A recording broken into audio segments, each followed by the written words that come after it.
Good evening and welcome to another edition of One Man Show. I'm your Z-Man, ZOLTAI. This evening, ice sculpturing is our topic, and we're going to see how it's done and look at some great statues, animals, and sculptures, and anything you might want to know about ice sculptures next, here on One Man Show.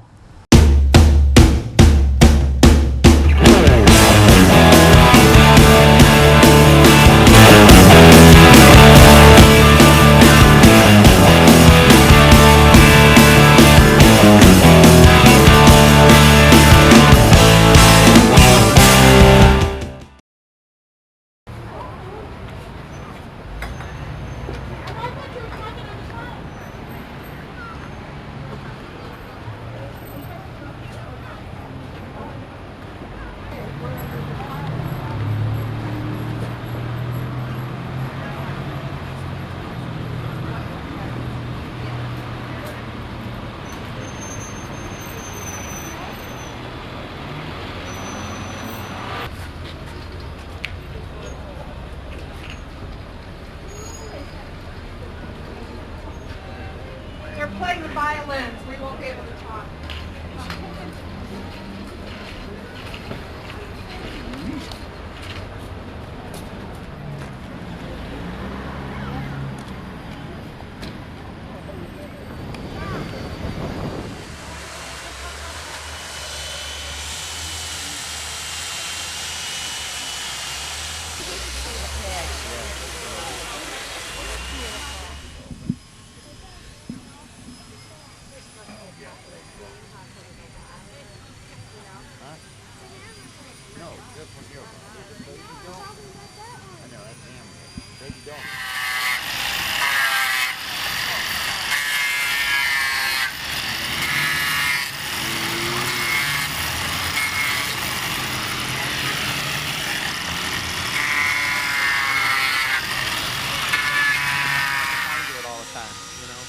Be nice if I was, but you know, and I tell these guys too, I mean, I'm not a professional ice sculptor. Yeah. I mean, even though I have to compete professional, I'm not a professional. Yeah.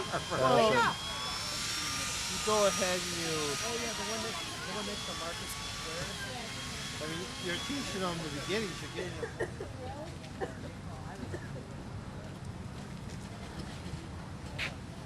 The ice is smooth and cold, just like the ice you would have in your refrigerator at home. We'll get down here a mug for the camera. Like that. And they polish these, as you can see, throughout the course of the show. They carve them from a block of ice. And as you've heard earlier, it's a special type of ice. It's not as if they just run their tap and they can get ice like this to freeze and then they start carving away with a chainsaw or a chisel or a blade. But they truly are wonderful pieces of sculptures that we're seeing here today. Brooke, if you can pan over and maybe get some of the others over there, you can see how nice they are. These are angels, and the nice thing about these is that kids come up and they get to pose for pictures, and it's a great photo opportunity. Just an all-around good time here on the square in Medina today.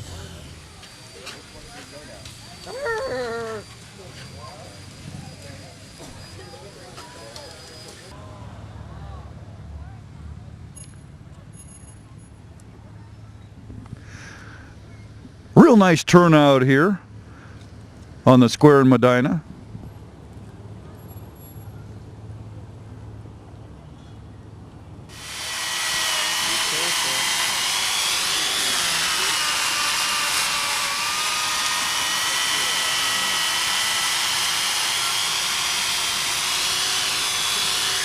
Good, start working on that base, Jeff, while he's doing that. Punch line. You bury that one right there. Your line?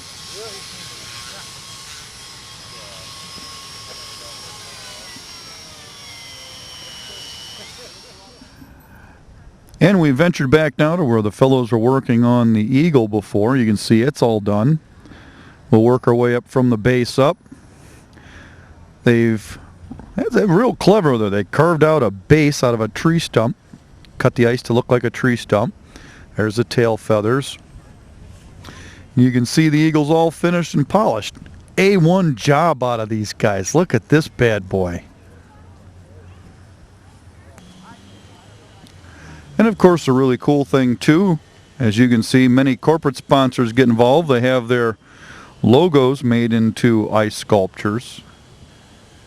And this particular one here is for a local bread and pastry that I think all of us have been to or seen in and around Northeast Ohio.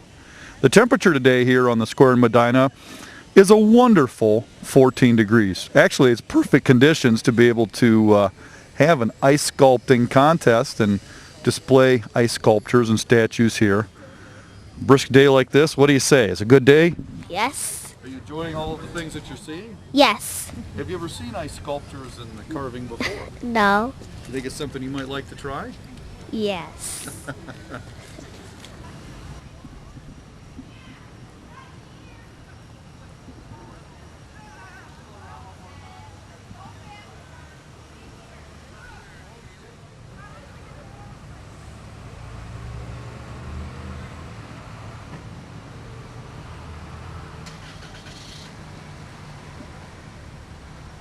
Now, how cool is this?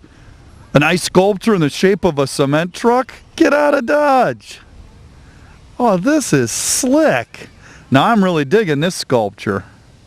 It's a shame I couldn't keep it in my living room, though. It would melt and get all over the place. Look, I got little wheels. They've got the cement chute, the cement body on the truck. Wow, some really neat sculptures here today on One Man Show.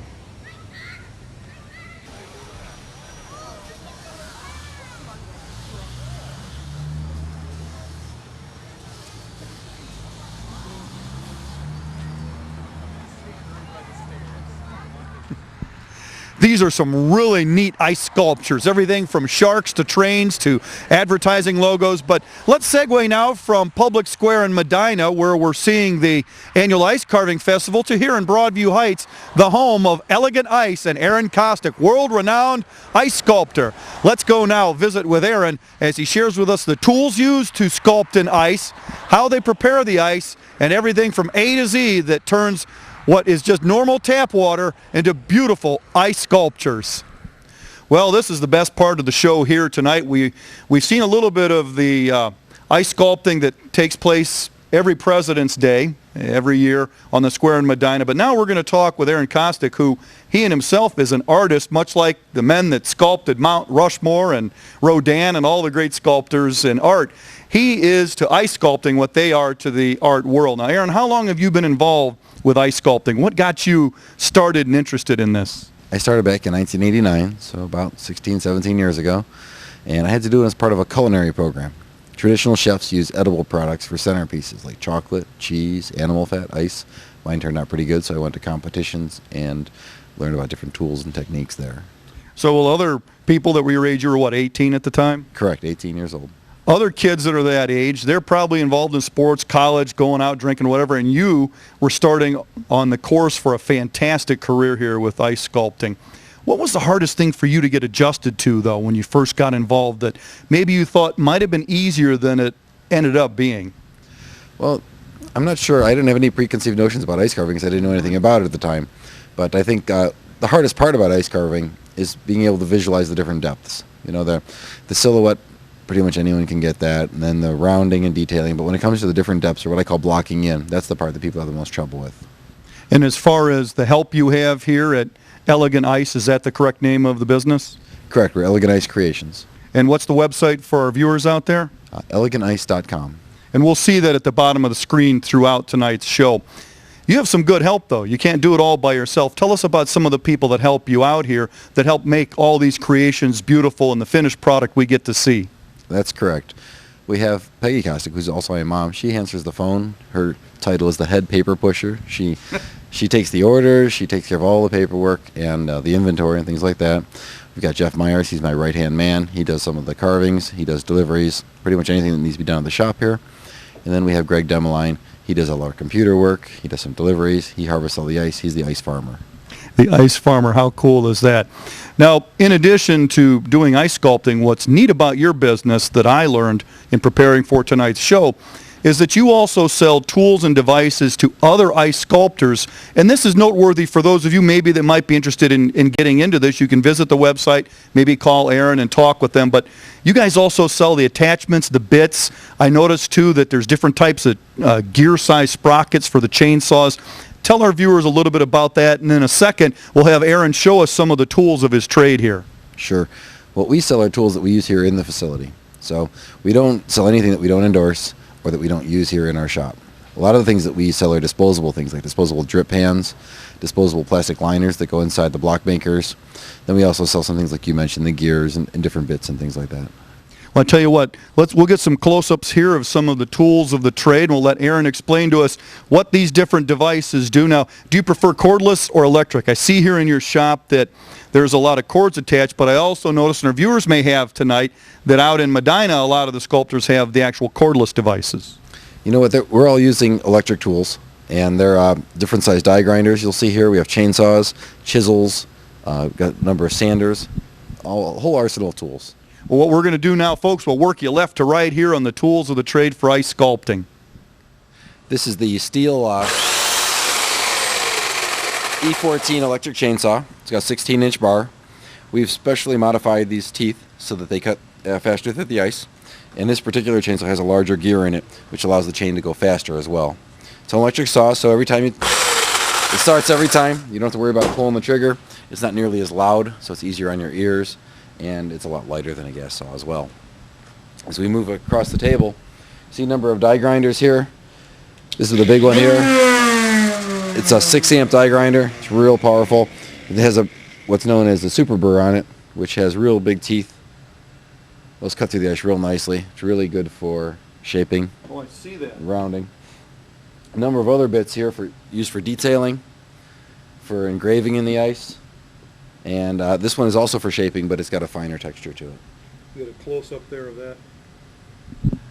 Almost looks like a hairbrush or something that your wife or your kids would curl their hair with. Kind of, but it certainly would cut through that hair pretty good as well. These are all really razor-sharp tools. And what's the end one down on the end there? It almost looks like a Roman-type spear. The orange one right here, it's got almost like a router bit down there on the tip. This one's called the V-bit, and you'll see this one in action in a little bit. I'm going to use it to put some detail on the snowflake we're about to carve. But it does a really nice job of putting detail into the carving. You can see behind here there's a number of different chisels. This one was made by a Japanese master ice sculptor. And you can see that the steel has been sculpted so it matches up with this antler perfectly. You know, it just looks like it's fluid the way they flow together. And even put my initials AC into the head of the chisel. When we freeze two pieces of ice together, we use a number of different methods. We use a nail board, a handsaw, like this. Whoa! Yeah, that's a nice one. Or we'll use aluminum. And we'll heat up the aluminum with the household irons, get the two pieces of ice real flat, and then they freeze together real nicely. So you're actually heating these blocks of aluminum right now. And then what you're going to do is you'll place that aluminum onto a cold block of ice, correct? Yeah, both pieces of ice that we're going to freeze together both have to be flattened. And while they're still wet from the aluminum, the heat of the aluminum, then they're put together. And then that thin layer of water that's between them freezes. Is that something you can show us right now? Sure. Okay, Aaron has the pieces here he's about to put together with the warm aluminum plate. And look how the water drips off of there. Then he's going to take this block and mount it on top, almost like a brick with a brick layer, and think of the liquid water that's running off of here as almost mortar, and you've just put two bricks together for those of you that aren't familiar with the process. Then another warm plate up on top. Look at the water run off there. Oh, and here comes the best part. Look at this. A huge snowflakes Aaron has just mounted on top. He's going to get it warm on the plate. He's going to put that plate back on top, get the surface wet once again. He's going to take this huge snowflake and he's going to mount it on top. The trick is, of course, for the liquid, the water that melts off, to act as a mortar and stick those pieces together. He's working on another very elegant piece here. He'll take the sander that he just showed us a moment ago. He's going to rough off the chainsaw mark, and you can see just how Aaron Costic cleans up the ice after he's melted it together. Later on in the show, we'll see how the ice is made. Aaron will take us out back to the ice farm. Really nice piece he's putting together. Again, sanding off the chainsaw marks.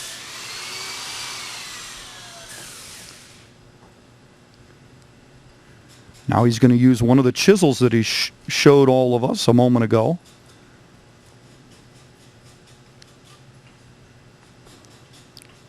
Adding some fine detail now where the piece is joined together.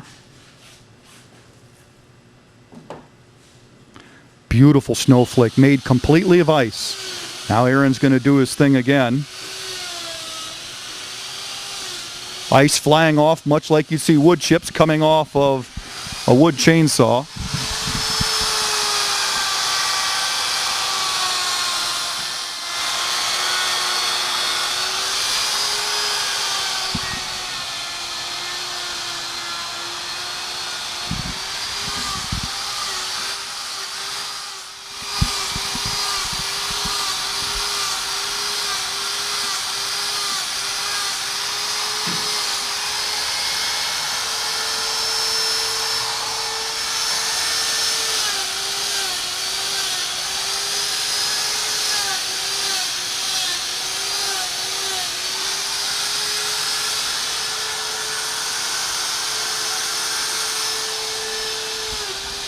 And of course, that's really a neat thing there where he hits the foot pedal and he's on the hydraulic table that raises and lowers the piece. There you can see the table. To put him in the perfect position to carve all of the different grooves, notches, designs that are necessary to make this a really neat piece.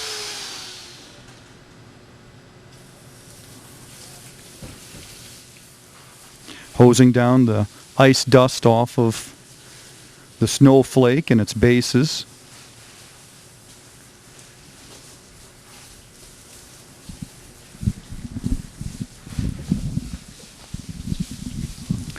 Now as you do this, Aaron, does this refreeze or does it remain moist on top of the snowflake?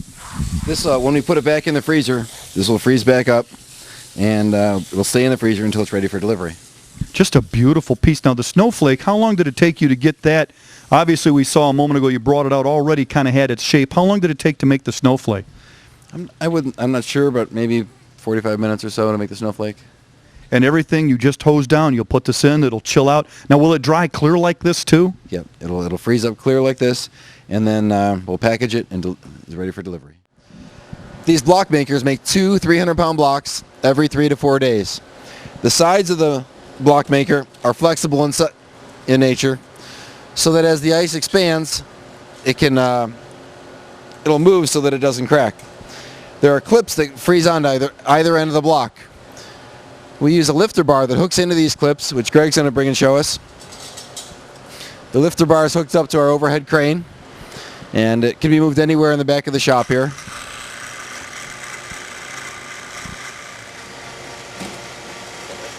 As you can see, each of the blocks is made inside of a plastic bag.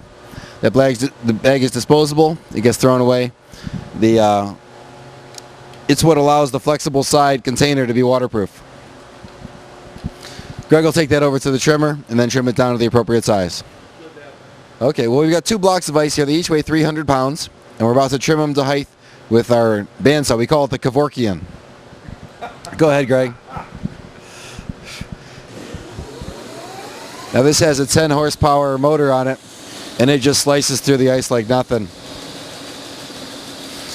The ice freezes from the bottom up, and the top layer has the impurities in it, and it also has some, it's not level, it has kind of a convex look to it. So by trimming it down like this, we just get a perfect block of ice, crystal clear all the way through. That's pretty neat how they make that ice, isn't it? Pure ice, nice and clear that they can whittle away on and turn into very elegant and beautiful ice sculptures, images that will just tantalize our eyes.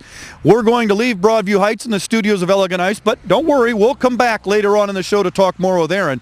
I'm going to segue us back to Public Square in Medina once again to see more of the great sculptures and ice carvings here on One Man Show.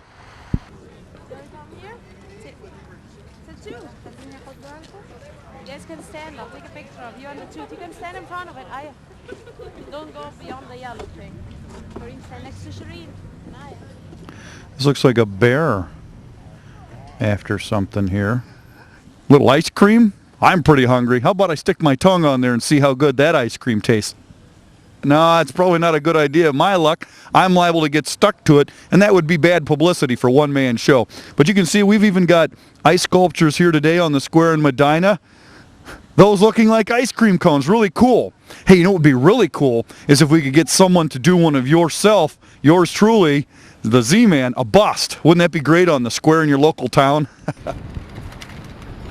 Oh, cool. Those are little goldfish. Look at that.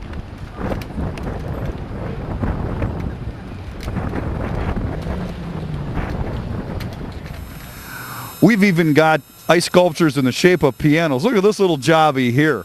I wonder if it'll help my music sense at all. No, not getting any good sounds out of it. You can see that we've got sculptures in the shape. We've had prehistoric birds, we've got swans, hammerhead sharks, and even now pianos here on the square in Medina.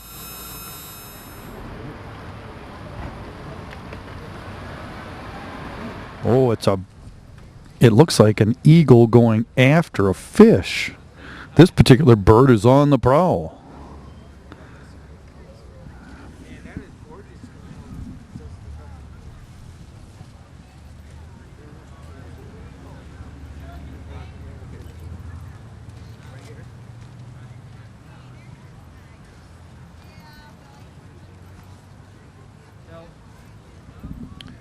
You can see the detail of the dorsals on the fish jumping out of the water.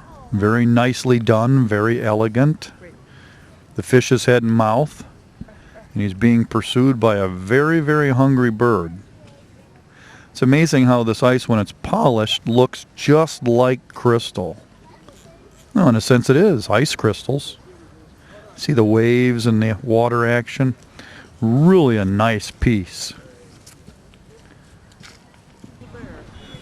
Here we've got a wolf howling at the moon. And then off to our right here, look at this dinosaur, huh? A very elegant dinosaur. Look at this bad boy. Sharp claws, he's ready to eat. Hopefully he's not going to come after me. Well, we've just come inside the freezer here at Elegant Ice, and I got to tell you, Aaron, it is just a tad bit chilly in here. Now, how many trips do you think you make in and out of here every day to bring the different sculptures in for storage? You know, it depends on the day, but we could easily be in and out of here 8-10 times. Well, do you ever come in here just to cool off? On a rare occasion in the summertime, but usually the ice flying's enough to keep us chilled. Now, for those of you that have never been in a freezer like this, now, folks in the food industry that work around frozen meat and groceries, you've come in and out of these things all the time, but we came in, my feet stuck to the bottom of the freezer here. Felt like I was wearing magnetic shoes. We keep it real chilly in here. That way the carvings last a lot longer. When we transport them and set them up, they last longer for the customer. Now, how cold is it in here right now, Aaron? It's about 5 degrees. So this is like a cold January morning here in Northeast Ohio. Now, this is a pretty good sized freezer. How many different pieces do you have in here at any given time? You know, I'm not sure right now. There's probably about 30 sculptures in here. A lot of them are packaged already for distribution. But, you know, we can hold a couple hundred sculptures at our facility total. Now, I remember in Boy Scouts we learned that ice shrinks just through the evaporation process. Is that true, and is that something you have to be concerned with long-term storage with pieces here in the freezer? A lot of people say evaporation, but the correct term is sublimation. That's from going from a solid to a gas, and that's what ice does. And it only happens with the air circulation. You can feel they feel the sting of the air coming from the fans. That circulating air is what causes the sculptures to sublimate. If there was no circulation, they wouldn't sublimate. It's a word I'll remember and share with my coworkers. Sublimate instead of evaporate. Hey, there's one more piece. We're going to get a shot here, folks, before Aaron shows us some more of the pieces here in the cooler at Elegant Ice. He's got one of an airplane that's tilted on end on its wings. We'll get a shot for you here, and Aaron can explain a little bit about this and some of the other pieces here that are in the freezer at Elegant Ice. Thank you for watching One Man Show tonight. Stick around. We have more footage of the sculptures that are taking place at the square in Medina. Oh, Aaron brought this here. This is called Whitey's. Look at that. This one's actually going to be on the square in Medina. Oh, tell our listeners, our viewers again. Whitey's Army Navy has been one of our sponsors since the beginning for 13 years now, and this sculpture is going to actually be placed in front of their store during the Ice Festival. Hey, this is really neat. I'm going to get a close-up here for our viewers. If you can hold that for another second or two. It looks like a DC-8 jet of some sort. You know, it's a bomber, and then it's got the Whitey's logo engraved underneath it. That's not too heavy while you hold that there, is it? I'm going to get a close-up for you folks there at home of this airplane that actually we'll see up on the square in Medina. And Aaron's holding that thing there. Look at that. Now, how long did it take to make this plane here? I think about an hour and a half to 2 hours. About an hour and a half to 2 hours. Wow, that's beautiful. The two carvings that you see here are going to be going out shortly. This is our deer. He's got the horns and the ruffled chest here. And then this one is pretty interesting. You pour a shot in through the top. It spirals down through here as it's chilled, and it comes out into your glass. It also has a place to put two different bottles in here and keep them chilled while your party's going on. Oh, bottle holders. Yep. 2 bottle holders and a spiral shot luge. If you see up here, we have a seahorse that's carved. It's about ready to go. Most of the things that you see in the freezer here are packaged already. But I can show you another one back in It's been here. a fascinating show tonight. We've been watching ice carving and ice sculpting, and this, of course, in response to always trying to bring something new and unique to you, the viewers. Now, some of you folks may have had the ice sculpting bug bite you tonight. You've seen some of this. You think this is fascinating, really cool stuff. Aaron, if somebody wants to get involved, what do they have to do, and what are some of the realistic expectations they need to have? Well, obviously, they're not going to be Michelangelo their very first time out. You're going to need to get some tools and ice. We can provide the ice. We sell blocks of ice for $50. Now, let me stop you there. We didn't get a chance to talk about this. Sure. This isn't just ice that you pour water into a square mold and have a block of ice, is it? What goes into making the ice you use to sculpt? Well, you have to have a special machine, and you can't just make a form in your backyard and let it freeze. It'll crack and be all white looking. But our blocks are frozen while they're circulated. They freeze from the bottom up. After 3 or 4 days, the top is trimmed off. All the impurities are gone, and all that's left is just crystal clear ice. No special chemicals at all to make the ice, because it looks a lot nicer than the ice we would freeze in our refrigerator at home. Right, that's because it's crystal clear. That's why it looks so good. But no, it's only tap water.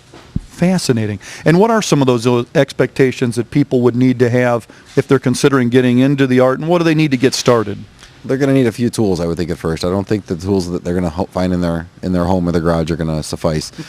They're going that rules me. My sawzall at home. I would think, an electric chainsaw, a chisel, and maybe a sander. Just real basic set of tools, just to find out whether or not you like it. You can probably pick up a chainsaw at Sears, Craftsman chainsaw.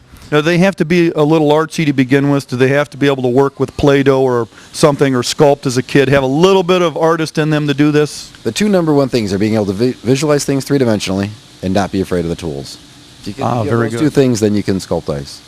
As for you, we've seen a lot of great pieces here tonight on One Man Show on the square in Medina. How long have you been associated with the Ice Festival in Medina, and what are some of your fonder memories of past years and experiences here? Some of the things we've seen tonight certainly look like it's always a good time. Sure. The Ice Festival is going on 13 years, and I've been there since the beginning. And I'd say one of my favorite things, we do something called the Fire and Ice Tower. We stack up a chimney tower made out of ice, and we fill it with wood. We light that wood on fire. Big flame comes out the top of it, and then the fire and the ice kind of battle to see who puts out the other first. Well, now, what night is it? The first night or the second night usually? That'll probably take place on Friday night. Oh, so one of the first nights. Yeah. Once again, thank you for tuning in tonight. Aaron Costic, give him a big round of applause in your living room tonight. I hope you've enjoyed this episode on ice sculpting. Once again, tune in to this same channel and time each and every week for a new edition of One Man Show. This is ZOLTAI saying good night, everybody.